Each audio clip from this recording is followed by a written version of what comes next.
चाह गई चिंता गई मनुआ बेपरवाह, जिनको कछु न चाहिए वो सहन को सा। क्या जीवन को उद्देश्य भगवत प्राप्ति ही क्यों है? वो लोग धाम बन गया है, उसकी ब्रज की रज में इतना करंट है कि इसको मुक्ति को भी मुक्त करने की ताकत रखती है ये रज। तो लास्ट में ईश्वर मिल जाता है।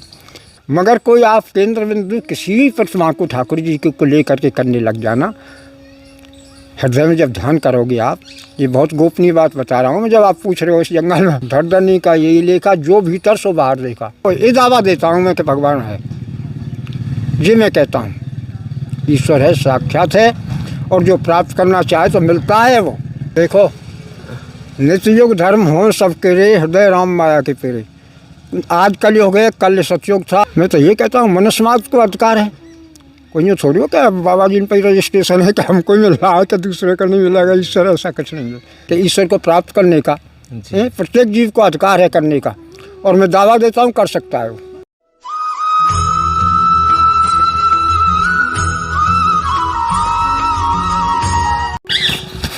आप सभी प्रेमियों को जय श्री राधे राधे। प्रेमियों, संत दर्शनों की इस कड़ी में आज आप और हम एक ऐसे दुर्लभ दर्शनों में आए हुए हैं जहाँ पे दर्शन करना बहुत दुर्लभ है। तो प्रेमियों, विशेषतः आपको पहले से ही मैं आपको क्षमा प्रार्थी हूँ, यानी कि जो आज के सत्संग में जो याचनाएं हैं, जिज्ञासाएं, वो कहीं ना कहीं प्रेमियों आप ही की तरफ से प्राप्त हुई हैं। लेकिन काफ़ी समय से ये भी हम प्रयास कर रहे हैं कि ऐसे किन महात्मा जी के श्री चरणों में वो रखें कि जिनसे एक सहज स्वभाव में, जिनके हमें, क्योंकि जो प्रश्न है आज के, जो जिज्ञासा है वो थोड़ी तीखी हैं। इसीलिए पहले प्रेमियों आपसे मैं बहुत बहुत क्षमा प्रार्थी हूँ यदि किन्हीं को वो आहत करें या फिर किन्हीं को वो एक शंका उत्पन्न कर दें कि ऐसे भी कोई जिज्ञासा हो सके, तो इसलिए पहले बहुत बहुत क्षमा प्रार्थी हूँ प्रेमियों। और विशेषतः प्रेमियों, आप देखते हैं इस यात्रा में जो संत जनों के जो दुर्लभ दर्शन अधिकतर जंगलों में, पहाड़ों में और बीहड़ों में, मतलब ऐसे ऐसे दुर्लभ ये यात्रा के जो पड़ाव हैं, उसी यात्रा में इन महाराज जी के भी दर्शन हुए। जंगलों में रहने वाले संत हैं, विशेषतः श्री जी के बहुत बड़े उपासक हैं। और प्रेमियों, हम पे आप पे असीम कृपा हुई है जो महाराज जी को मार्गदर्शन हमें प्राप्त हो गया कि आखिर हम जब उसी परमात्मा के जीव हैं और उसी परमात्मा को हमें भजन करना है, तो इस तरीके की कुछ ऐसी जिज्ञासाएं कि क्यों ये सारी चीज़ें हो रही हैं जब हम ठाकुर जी के ज्ञान से आदि जो बहुत, यानी बहुत कम शब्द रखें अपनी जिज्ञासा में, यानी प्रश्न में बहुत कम शब्द हैं लेकिन गहराई पूरे ब्रह्मांड को सार लिए हुए हैं। तो ऐसे प्रश्न प्रेमियों, तो आप सब विशेष निवेदन है, ये सत्संग आप सभी को भेजें, यानी कि अपने बच्चों के लिए, माता पिता, यदि भाई बंधु देख रहे हैं तो बहनों को भेजें, माता पिता को भेजें, सभी को भेजें। और प्रेमियों, एक बार फिर आपसे निवेदन है कि ये जो जिज्ञासाएँ ये आप ही की तरफ से प्राप्त हुई हैं। जब लगातार सतत रूप से बार बार निरंतर इनको जो रिपीट है रहे हैं, यानी कि पुनरावृत्ति है रही लगातार कि ऐसे ऐसे जो जिज्ञासाएं आ रही हैं, तो अंततः जब महाराज जी के स्वभाव से जब परिचित हुए, उनके दर्शन हुए, तो निश्चित से यही जिज्ञासाएं रखने की भी इच्छा हुई। और ये वीडियो सबको शेयर कर देना प्रेम, ये आपको इस बालक को विशेष निवेदन है, विशेष निवेदन है, सभी को शेयर करें, बहुत, यानी जितना हो सके उतना शेयर करें। ये पहले ऐसे दर्शन है जो प्रेमियों मैं आपसे ये एक विशेष निवेदन कर रहा हूँ कि ये सबको शेयर करिए प्रेमियों। और महाराज जी यहाँ पे भी विराजे, ये देखो जंगल है, ये कुटिया है, कभी यहाँ पे भी महाराज जी समय समय पे, यानी जैसी है हरी की चाय, यानी रमते राम जैसी स्थिति है, यहाँ है तो यहाँ है और जंगलों में है तो जंगलों में। तो महाराज जी यहाँ पे विराजमान है, महाराज जी को दंडवत प्रणाम करें सबसे पहले। महाराज जी राधे श्याम, जय हो, दंडवत महाराज जी, जय हो, दंडवत प्रणाम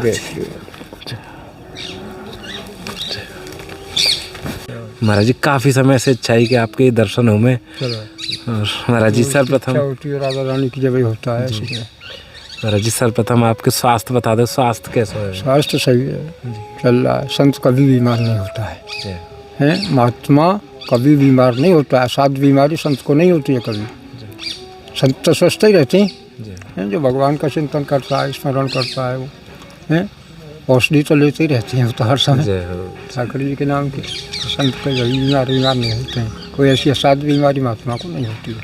महाराज जी थोड़ा सा यदि आपकी अनुमति हो बोलो, तो कुछ जिज्ञासाएं। सबसे पहले तो बोलो श्री जी, सबसे बड़ी जिज्ञासा तो यही रहे कि यानी कि संत स्वरूप कैसे मिलो महाराज जी, आप है कैसे ये प्रेरणा भाई के सांसारिक जीवन त्यागनो और भजन ये सब ध्यान?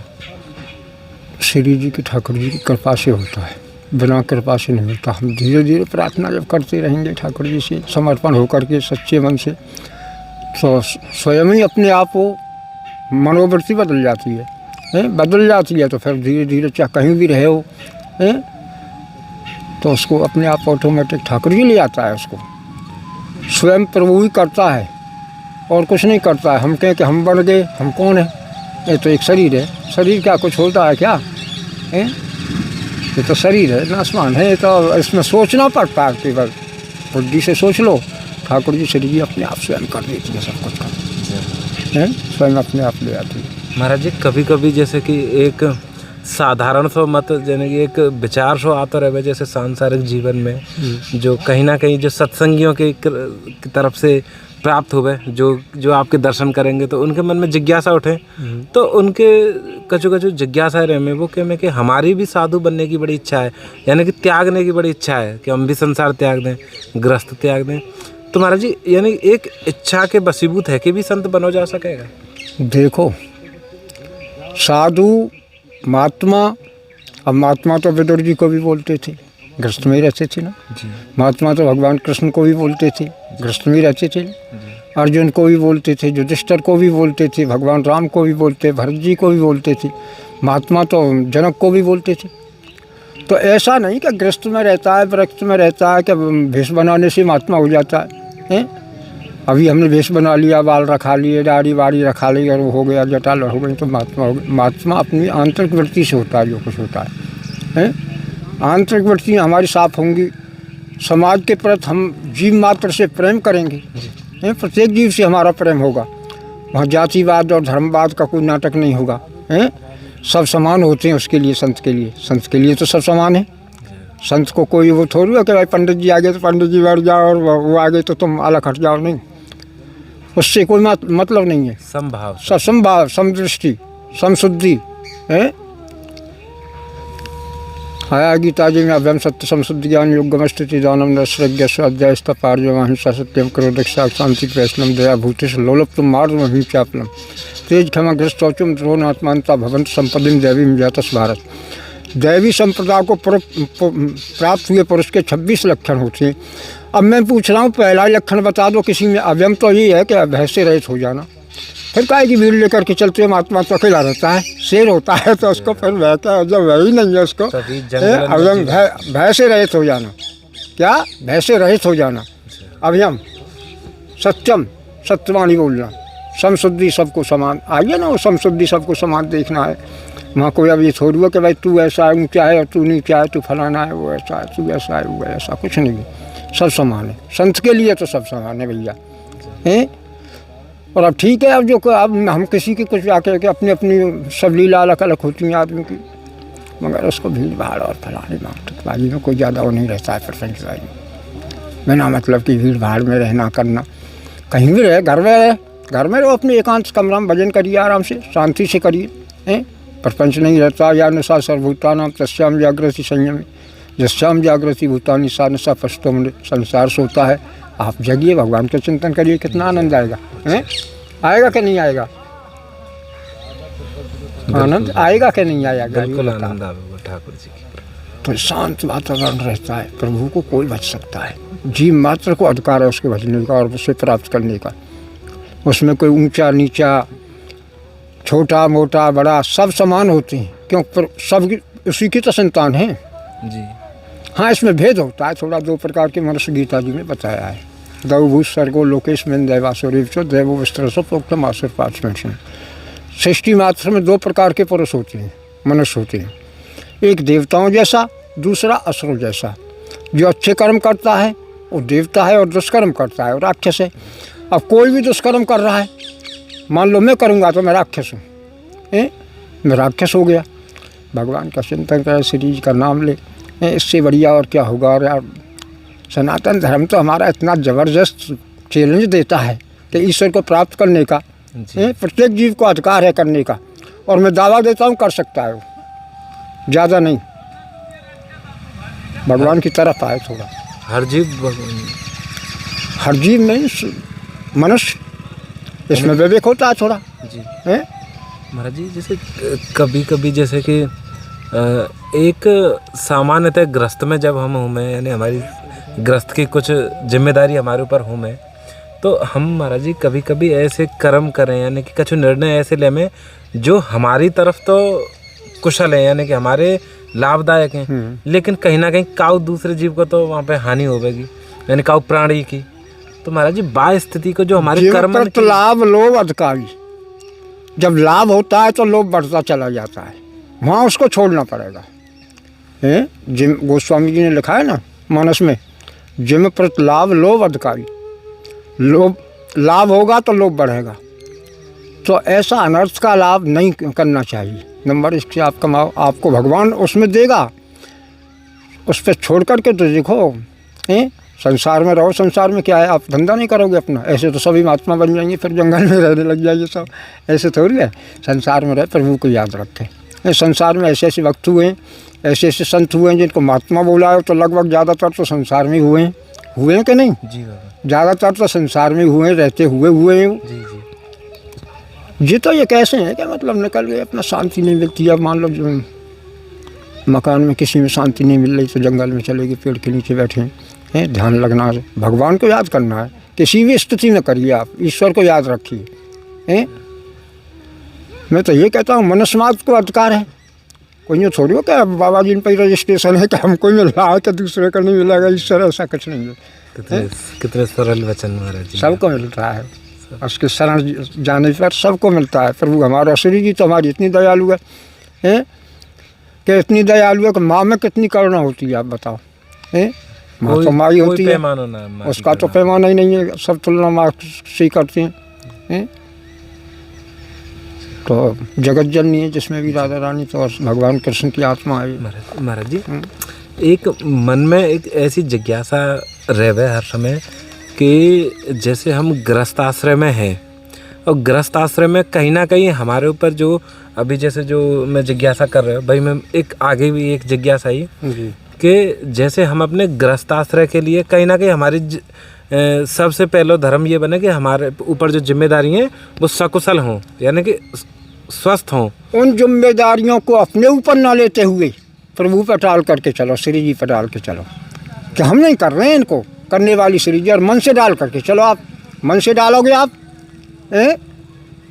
तो भगवान करने वाला ही भगवान है। हम तुम तो सोच रहे हैं कि हम कर रहे हैं या तुम कर रहे हैं या फलाना कर रहा है वो कर रहा है, करता कोई कुछ नहीं है। करने वाला स्वयं ईश्वर है, परमात्मा ही करता है, भगवान कृष्ण जी करते हैं, भगवान राम जी करते हैं, श्री जी करती है, सब यही लोग करते हैं।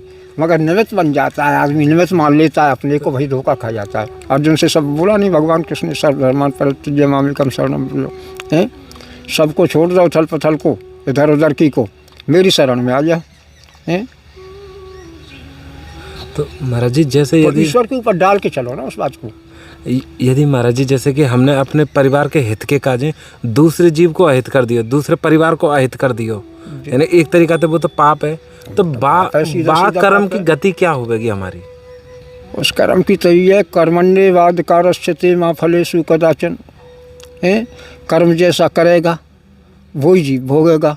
आज हम गलत कर्म करेंगे, गलत कर्म करेंगे तो कौन भोगेगा? हमें तो भोगेंगे उसको, या कोई दूसरा भोगेगा। यही तो था वाल्मीकि जी का। आता रत्नाकर नाम के ये डाकू थे, जंगल में थे, लुटेरे थे जी। महात्मा को रोक लिया और महात्मा को रोकते हुए उन्होंने फिर उनसे कहा कि भाई मतलब इस तरह से मैं लूटा लाठी करी उनकी महात्मा की। तो उन्होंने कहा ये काम क्यों करते हो तुम? मान कि हम इसलिए करते हैं कि परिवार के लिए, परिवार का भरण पोषण। मान परिवार वालों को पूछ लें पहले, क्या उनके लिए करते हो या अपने लिए करते हो आप? तो महात्मा को उस पर विश्वास नहीं था, उनको बांध गया, ऐसा हमने सुना है, पढ़ा है जी। तो बांध गया। तो जब तक वो आया वहाँ पूछ करके, उसने पूछा जा करके, तो वो बोले हम क्यों करते हैं, करते तो तुम हो ना, तुम करते हो तुम भोगना। तो उसको ज्ञान हुआ, फिर उसने खोला संतों को आकर के, उन्होंने ज्ञान दिया। तो वाल्मीकि क्या हुए, उल्टा नाम जपा जग जाना, और वाल्मीकि भाई ब्रह्म समाना है, ब्रह्म के समान हो गए। चिंतन वाले नहीं, ब्रह्म ही बन गए, जानत तुम्हें तुम ही हो जाई। भगवान को चिंतन करते करते वाल्मीकि ब्रह्म ही बन गया, जिनको साक्षात ब्रह्म ने दंडवत किया था। वाल्मीकि जी के आश्रम में भगवान राम गए तो वाल्मीकि को दंडवत किया कि नहीं? भगवान राम ने दंडवत किया और वाल्मीकि ने आशीर्वाद दिया है, तो मास पुरुष हो गए थे, भगवान ही बन गए हो, ब्रह्म समान हो गए, ब्रह्म ही बन गए, स्वयं राम ही बन गए हो। अब कौन किसको दंडवत कर रहा है बताओ? महाराज जी एक जिज्ञासा ये हो रहा है मन में कि जैसे कलयुग का प्रभाव है और ये अधिकतम प्रभावी आज के समय पे, यानी वर्तमान में भी ये ऐसा प्रभाव है कि पूरा कलिकाल है इस समय। तो महाराज जी ऐसे कलयुग के प्रभाव से देखो, नित्य युग धर्म हो सबके रे, हृदय राम माया के पेरे। आज कलयुग है, कल सतयुग था, कभी त्रेता था, कभी द्वापर था, ऐसी कोई बात नहीं है। युग हर समय चारों चलते रहते हैं। अब आप सत्संग में बैठे हो, आप बढ़िया स्थिति में बैठे, तो आप किस मान रहे हो? आपको सत्युग में ही मान रहे हो अपने आप। अभी हमारी लड़ाई झगड़े, किसी से गाली देना, दूसरे को परेशान करना, किसी को परेशान, तो कलयुग आ गया। इसी तरह से युग धर्म उतार चढ़ाव बदलता करता रहता है, हर समय थे। कभी युग धर्म नहीं रहता है। जब शास्त्र बोलता है, हमारा रामायण बोल रही, हम तो बोल नहीं रहे इस बात को। नित्य युग धर्म हो सब केरे, हृदय राम माया के प्रेरे। जब राम की प्रेरणा से होते रहते हैं युग धर्म, नित्य होते रहते हैं, जीव के प्राणी के हृदय में होते रहते हैं। तो आप भगवान के प्रति लगो ना भाई, काम कर रहे हो अपना तो ईश्वर पे डाल करके चलिए, नाम रख रहे हो आप। अभी तुम कोई काम कर रहे हो, मान लो खेती में कर रहे हो या किसी दुकान पे कर रहे हो, तो उसके मंत्र का जाप करते हो, नाम स्मरण करते हो ठाकुर जी का, स्वयं वो लगता रहेगा, इतना ही लगेगा। रैदास जी थे, कितने महान हो गए, चमड़े का काम करते थे, कितने बड़े संत हुए, आज उनका इतिहास में नाम है। कबीर जी थे, बुनाई करते थे, फिर भी राम नाम लेते थे, कितने महान हो गए संत। अब कौन नहीं हुआ ऐसा भाई? ये सब कोई गृहस्थ का काम ऐसा तो थी नहीं कि जंगल में बैठे हों सब। जंगल में तो कोई बैठता नहीं था, जंगल में बैठने वाले जंगल में भी होते थे, और गृहस्थ में रहने वाले गृहस्थ में भी रहते थे। अब उनको भी ज़्यादा मिला है, ऐसी बात नहीं है कि गृहस्थीन को ही भगवान मिला है, गृहस्थीन को भी मिला है, जंगल वालों को भी मिला है भगवान। संतों की वाणी है, जैसे कर्म प्रधान विश्व रचे राखा, यानी जो जस करे सो तस फल चाका। हाँ, कर्म जैसा करोगे जैसा फल पाओगे। हमारी सारी गति है, कर्मों की गति है भाई, कर्म करेंगे भगवान। कर्म क्या है? कर्म क्या है? अब कर्म केवल भगवान का भजन है। असली जो यथार्थ कर्म बोलते हैं वो तो ईश्वर का नाम है। अब बाकी फिर संसार का ईश्वर का नाम सब लेंगे तो संसार, लोग कहते हैं कि संसार फिर कैसे चलेगा भाई? जब ईश्वर का नाम लेते हैं तो संसार कैसे चलेगा? संसार में रहते हुए लो ना उसको भाई, संसार में रहते हुए कोई ये थोड़ी कि महात्मा भी उसको प्राप्त कर रहा है ईश्वर को। ये दावा देता हूँ मैं कि भगवान है, ये मैं कहता हूँ ईश्वर है, साक्षात है, और जो प्राप्त करना चाहे तो मिलता है, वो मिलता है, इसमें कोई संदेह नहीं है। अब कोई कहने लगा कि कैसा है वो, तो ईश्वर का कोई वर्णन कर सकता है क्या दुनिया में? कैसा है? ये एक अलग प्रश्न होता है आदमी का कि कैसा है। स्वयं करके चल के देखिए आप, कोई ऐसा थोड़ी है कि मतलब करने वाले को मिल रहा है वो। महाराज जी ये मैं क्षमा करिए बीच में बोल रहा हूँ। बिल्कुल बोलो। महाराज जी जब हम ठाकुर जी के अंश हैं, यानी कि ईश्वर अंश जीव अविनाशी चेतनमल सहस्रराशि, जब हम ठाकुर जी के ही अंश हैं, तो ठाकुर जी ने हमारे काज इतनी परीक्षा क्यों दी है यहाँ संसार में कि हमें जब उनकी प्राप्ति करनी है, भजन करना हो, समर्पण करना हो, और तमाम तरीका के जो विषय, यानी एक नियम कानून इतने क्यों हैं? यदि हम उनके ही अंश हैं, वो हमारे माता पिता हैं, तो हमें इतनी दूरी क्यों उन्हें प्राप्त करने में इतनी बाधा क्यों हमें लगे? देखो, दूरी नहीं लगती है, हमारे पास वो दिव्य चक्षु नहीं है जिससे हम परमात्मा को देख पाएं। ईश्वर कहीं बाहर रहता है क्या? ईश्वर सर्वभूतानां जीव मात्र के हृदय में मेरा निवास है। जीव मात्र के हृदय में ईश्वर रहता है, फिर दिखता क्यों नहीं है? क्योंकि हमारे पास वो दिव्य चक्षु नहीं है जिनसे परमात्मा को, भगवान को देखा जाता है। अब कहें कि देख लेने को भाई मंदिर में जाते हैं, मंदिर हमारा एक आदर्श है, मंदिर हमारी क्या है? नींव है, यहाँ से हमारी पढ़ाई शुरू होती है, मंदिर से। एक हमारा वो है ठिकाना है, वहाँ से हम आगे बढ़ते हैं, उससे दिशा मिले, दिशा निर्देशन होता है हमारे लिए। सबको जाना भी चाहिए, दर्शन भी करनी चाहिए भगवान से, उससे हमको ज्ञान होता है। इसी तरह से इसको आगे बढ़ने के लिए कोई एक, उससे आगे बढ़ना होता है। जितना आगे बढ़ेगा, जितनी क्लास पार करता चला जाता है साधक, लास्ट में ईश्वर मिल जाता है। 10 इंद्रियाँ, 10 इंद्रियों पर विजय प्राप्त करने की मन का कंट्रोल होना चाहिए। 11वां मन इंद्रियों का राजा बताया करें, 12वीं बुद्धि और 13वीं आत्मा। अब आत्मा को पहचानना है, वही परमात्मा में परिवर्तित हो जाती है, वही सनातन है, अजर है, अमर है, शाश्वत है। वही परमात्मा का स्वरूप हमको दिखा देगी जब हम हृदय में ईश्वर को देखेंगे, अपने ध्यान से देखेंगे। अब देखा नहीं तो कैसे देखेंगे? देखा नहीं तो भाई कोई चीज़ें देखोगे जब ही तो देखोगे हृदय में। मगर कोई आप केंद्र बिंदु किसी प्रतिमा को ठाकुर जी को लेकर के करने लग जाना, हृदय में जब ध्यान करोगे आप, ये बहुत गोपनीय बात बता रहा हूँ मैं, जब आप पूछ रहे हो इस जंगल में, बड़ी कृपा, तो वो मूर्ति नहीं रहेगी उस जगह, वो साक्षात ही प्रकट हो जाता है। और धड़धड़नी का यही लेखा, जो भीतर सो बाहर देखा, वो चारों तरफ फिर देखने लग जाता है, उसको जीव मात्र में प्रभु दिखने लग जाता है ईश्वर। और ये गृहस्थ में भी हो सकता है, वृक्ष में भी हो सकता है। वृक्ष में ऐसा है कि जिसके पीछे ज़्यादा जंजाल हो जाते हैं गृहस्थ वृक्ष में। अब नहीं तो तुम पर कोई जंजाल ना है, तुम अपने घर में रहो, कोई जंजाल नहीं, भजन करो आराम से मस्ती में, तो आप संत ही हो, हैं महात्मा ही हो आप। और वहाँ जंगल में जा कर के बैठ जाओ और दिमाग में रहा संसार लग रहा है, दिमाग में ये आ रहा है कि कैसा बच्चों का हो रहा होगा, कैसे फैक्ट्री का हो रहा है, कैसे उस ज़मीन को कौन संभाल रहा है, नौकरी पर कौन जाएगा, फलाने का क्या होगा। तो जंगल में बैठने से लाभ क्या है? चिंतन तो वही है, कहीं भी बैठो, कहीं भी बैठो, ईश्वर सच्चे मन से याद करोगे तो ईश्वर प्राप्त होता है, प्रकट होता है। ये हम क्या कहें अब, भगवान। और कोई बात हो और बताओ।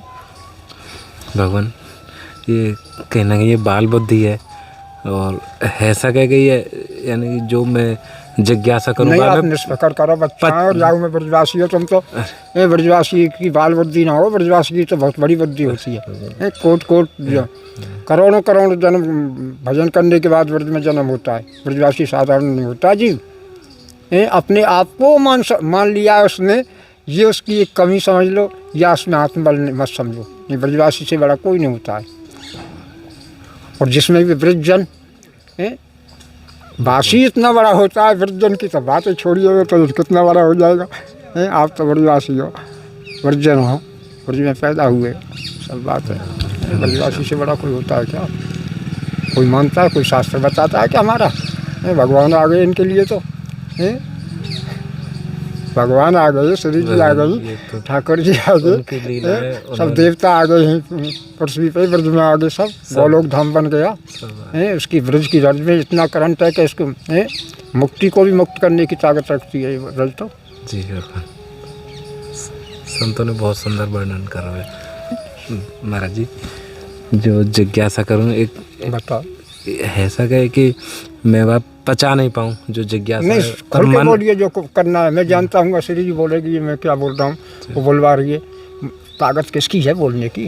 वही बोल लेती है, वही सब बोलवाती है, वही करती है, वही जो कराती है, ठाकुर जी कराता है, उसके मार्गदर्शन में चलते हैं हम लोग, तो उसी वह रहते हैं। महाराज जी एक यकीन होने पर सबको वहीं आना है, मगर जब भगवत प्राप्ति हो जाएगी तो वहाँ भी नहीं आना है और सब मिलेगा भी, जो भी चलता रहेगा, जो इच्छा करे मनवाई, हर प्रसाद कर दुर्लभ नहीं। भक्त अगर बीच में कोई इच्छा भी कर लेता है उसकी, भगवान बोलते हैं स्वर्ग तक की इच्छा करता है मैं उससे विशाल स्वर्ग लोक देता हूँ, और मेरा भक्त नष्ट भी नहीं होगा, मुझको प्राप्त भी कर लेगा, भगवान को प्राप्त भी कर लेगा, और नष्ट भी नहीं होता है। तो उससे बड़ा क्या है? ईश्वर को भजना अब समय ईश्वर को नहीं देता है व्यक्ति। एक तो देवतान को बड़ा लम्बा राग है जी, और भगवान कृष्ण को इस बात पर ध्यान नहीं देते हैं गीता जी के शब्दों पर कि भगवान कृष्ण कहते हैं सब में मैं हूँ, सब में मैं हूँ। तो फिर ये सब में मैं को ही क्यों नहीं मानते हो? उस मैं को जो भगवान बोलते हैं तो उनको ही मानिए सब, उनको मांगोगे। तुलसी मूल है पूजिए, फूल है फल लगाए, जड़ में पानी दोगे तो फल पत्ता तो अपने आप आएंगे और सुंदर आएंगे, अच्छे आप आएंगे। और पत्तान में दोगे तो पत्ता टूट टूट के गिर जाएंगे, गिर जाएंगे, ज़्यादा से ज़्यादा चिकने हो जाएंगे, थोड़ा वो हो जाएगा। जड़ में पानी दो ना, परमात्मा का चिंतन करिए, श्री जी का चिंतन करिए ना। महाराज जी भगवत प्राप्ति से आगे भी कोई सीढ़ी है कि यहीं पे ये लीला प्रवेश है जावे जीव को? जो यह संसार का उद्देश्य है कि हम भगवत प्राप्ति ठाकुर जी के चरणन में हम पहुँचे, यानी गति हो गया जीवन मरण के चक्र से हम छूट जामे, तो उससे बाकी बड़े क्या आगे क्या गति होगी? उससे आगे की गति क्या उसकी होगी? आगे क्या गति होगी? जब परमात्मा में विलय हो गया हो, परमात्मा में मिल गया जीव, जैसे समुद्र की एक बूंद जाकर के समुद्र में मिल गई तो समुद्रवत हो जाती है, फिर मैं इच्छा सब खत्म हो जाती है। परमात्मा की फिर कोई इच्छा रहती है क्या? वहाँ पे जो वो तो इच्छाएं सब समाप्त अपने आप ही हो जाएंगी, कामना अपने आप स्वयं शांत हो जाएंगी, स्वयं शांत हो जाती हैं। वो सब करने कराने वाला ईश्वर होता है, जीव निमित्त होता है, उसके लिए थोड़ा विचार करना पड़ता है, मन तो लग करना पड़ेगा भाई। उतनी तो विवेक बुद्धि दिया है, इसीलिए तो बुद्धि नाम दिया, नहीं बुद्धि नहीं देते हो, नाम ही नहीं होता बुद्धि, तो उस बुद्धि को तो लगाना पड़ेगा उसके चरणों में। जब लगाओगे तो प्राप्त होता है, ये निश्चित है, बिल्कुल हजारों करोड़ों % बोल रहे हैं हम तुमसे, निश्चित है। फिर वो मिलता है, ठाकुर जी मिलता है, श्री जी मिलती है, ऐसा कुछ नहीं है। अब कोई कहे कि भाई हमारा तो वो है, मतलब हम तो वो, तुम फिर जंगल में क्यों बैठे श्री जी मिलती है, तो ये कोई प्रश्न नहीं होता किसी का कि तुम जंगल में क्यों बैठे श्री जी क्यों मिलती है। वो तो मस्त होता है, कहीं भी बैठता है, तो उसके लिए तो श्री जी तो साथ है ना, ठाकुर जी तो साथ है ना, उसको किसी का कोई वो क्या है। चाह गई चिंता गई मनुआ बेपरवाह, जिनको कछु न चाहिए वो सहन को सा, वो सहन का सा होता है, बादशाह होता है, उसको कुछ नहीं चाहिए। उसको क्या चाहिए? कोई महात्मा कोई चिंता नहीं करती, भोजन की करती ना उसकी करती। महाराज जी कछु हमारे जीवन के काजे कोई मंत्र सूत्र हमें भी दे दो कि हम कैसे ठाकुर जी के। श्री जी से बड़ा कोई मंत्र नहीं है, राधा रानी से बड़ा कोई दुनिया का मंत्र नहीं है, समझ रहे हो। मंत्र तो सब बड़े हैं अपने अपने आप में, पर हम तुम लोगों के लिए, जो हम ब्रजवासी लोग हैं, हमारे तुम्हारे लिए राधा रानी और ठाकुर जी से बड़ा कोई मंत्र नहीं होता दुनिया का, तो स्वयं हमारे यहाँ तो ब्रजवासी क्यों श्रेष्ठ होता है। मैंने कहा ना ब्रजवासी श्रेष्ठ होता है, ब्रजवासी से बड़ा कोई नहीं होता है। शास्त्र भी वर्णन करते हैं ब्रजवासी का। ब्रजवासी क्यों श्रेष्ठ होता है कि जब बच्चा, जिसके संस्कार बचपन से ही मिल गया, उसको बोलने पर ही संस्कार राधा नाम का मिला उसको। बच्चा जब बोलता है तो मरा सिखाती है कि नहीं, राधे राधे राधे राधे राधे राधे राधे, बच्चा बोलना ही शुरू वहाँ से करता है। उससे बड़ा कौन होगा ये बता दो तुम दुनिया में। बाहर से आएगा, गुरु को बनाएगा, गुरु संस्कार देगा, उसकी माँ ने तो पहले ही संस्कार उसके कान में डाल दिए राधे राधे के, जो सब बोली उसकी राधे राधे की निकली। तो ये तो तपस्वी होते हैं, महान तपस्वी होते हैं, कोट कोट जन्मों के तपस्वी होते हैं जो ब्रज में जन्म लेते हैं, जिसमें भी स्थायी रहने वाले हैं। पूर्व भी भजन कर गए और फिर भी भजन कर रहे हैं। अब यहाँ कोई नाम मत लो श्री जी को, एक बार जी वाणी से मत लो, तुम तो कानों में आएगा, वो तो कानों में आ जाएगा, रस अपने आप यहाँ आ तो जाएगा। भागवत चल रही है, कहीं रामायण चल रही है, कहीं श्री जी का नाम चल रहा है, कहीं ठाकुर जी का नाम चल रहा है, कहीं कुछ सत्संग चल रहा है, तो चलता ही रहता है ब्रज में। तो महाराज जी थोड़ा सा हमें इतना बता दो कि जैसे अब तो सर्दिन को समय है और आपने तो वस्त्रण को भी लगभग त्याग ही कर रखा, तो महाराज जी निवास आपको कैसे कैसे रहे, कहाँ कैसे निवास कर? मैं अभी कहता हूँ महलों में जा सो, श्री जी के महल में जा सो, समझना, राधा बाग में चले जाऊँ, घर चले जाऊँ, आपके घर चला जाऊँ, इससे भजन का कोई मतलब नहीं होता है। भजन तो मन से होता है, मन को लगा दो, कहीं भी लगा दो, अधिक लगा दो, उसको चलते रहो उस पर। अब कहाँ सोते हो, कहाँ धुना पे सोते हो, कैसे बैठते हो, कैसे रहते हो, पहनने से कुछ नहीं होता है। आप कुछ भी पहनो, कपड़ा उतार दो, बिल्कुल नंगे हो जाओ, तो क्या हो रहा है। जब मन ही नहीं है हमारा तो फिर उससे क्या हो गया। कपड़ा सब उतार दो तो क्या हो जाएगा। और सब पहन लो, अभी कोट पहन लो, पैंट पहन लो। संत तो कोई व्यक्तित्व से होता है, अंदर से होता है, बाहर से दिखाने से थोड़ी होता है कि तिलक लगा लिया और वो कर लिया और कंठी पहन ली। अब हमारी नार में कंठी, हम भी तिलक लगाते हैं, सब काम करते हैं, हालांकि सबको करना चाहिए, लगाना चाहिए भाई, मतलब मगर मन नहीं होगा तो उससे लगाने से क्या लाभ है। मन नहीं होगा जब उस जगह तो लगाने से कोई लाभ भी नहीं है, फिर क्या लाभ है बताओ। निर्मल मन जन सोम पावा, मोह कपट छिद्र न भावा। मुझको कपल छिद्र अच्छा नहीं लगता है, निर्मल मन से आ जा, प्रभु की तरफ आ जाओ, प्रभु तो है। कोई कहे नहीं है तो हम तो ये कहते हैं भैया है, तेने तू जब चलेगा जब तो पता लगेगी तो क्या है क्या नहीं। जब चलेगा नहीं तो कैसे पता लग जाएगी? अभी हमने जा कर के बरसाना नहीं देखा, भीमतर के घूम करके, और हम कह दें कि बरसाने का ऐसा है, तो जब घूमेंगे जब तो पता लगेगा कि रंगीली गली भी है, फूल वाली भी है, श्री जी है, गैगरवन भी है, और श्री राधा बाग भी है, कृष्ण बाग भी है, और श्री जी का मंदिर भी है, मोर कुठी है, मानगढ़ है, दानगढ़ है, सब है, सब जगह तो मालूम पड़ेगी सबकी। अब जब ऐसा ऐसा स्वाद है जब लग जाता है, मैं जो कहता हूँ भगवान के प्रति लग जाने पर आदमी यही सोचता है कि मैं बचपन से यही भगवान का भजन ही करता, दूसरा काम ही नहीं करता। ईश्वर से बड़ा कौन है, हैं? कोई नहीं। कौन है तैसी उसका? परम पिता है, हैं? माता है, पिता है, सब कुछ वही तो है। कोई है दुनिया में किसी का? उससे सब काम सुलभ है दुनिया का, कोई काम ऐसा नहीं है कठिन जिससे सुलभ ना हो, सब हल हो जाते हैं। उस पर विश्वास करके चलेगा जीवन। बड़ी कृपा महाराज जी। तो महाराज जी यहीं कुटिया में यहीं पे निवास रहे आपको? ना, यहाँ तो मैं दिन में रहता हूँ। क्या भगवान बड़ी कृपा आपकी, आपने जो इतना अमूल्य समय हम बालकन को दियो। चलो ऐसे हम पे कृपा, आते रहो, आपकी ऐसी कृपा बनी रहे महाराज, हमें आशीर्वाद दे कि ऐसे सत्संग करते रहे और संतन के चरणन में हमारी प्रीति आते रहो। हमको तो प्रीति सत्संग में बढ़ाए। आनंद आता है, हमारी पूछे तो तुम क्यों? बस यही श्री आशीर्वाद जी ठाकुर जी के नाम में तो आनंद ही आता रहता है। जितना कोई बोले इतना हमको तो बोलते रहेंगे, दिन रात बोलने की आदत पड़ गई, ऐसे ही बोलते रहेंगे। जब भगवान का नाम हो रहा है तो उसमें तो अब जितना जानते हैं जितना बुलवा देता ठाकुर जी, जितना बोलते रहते हैं। अपने पास कुछ नहीं है, उसकी प्रेरणा से हम बोलते हैं, उसकी प्रेरणा से सब कुछ हो रहा है।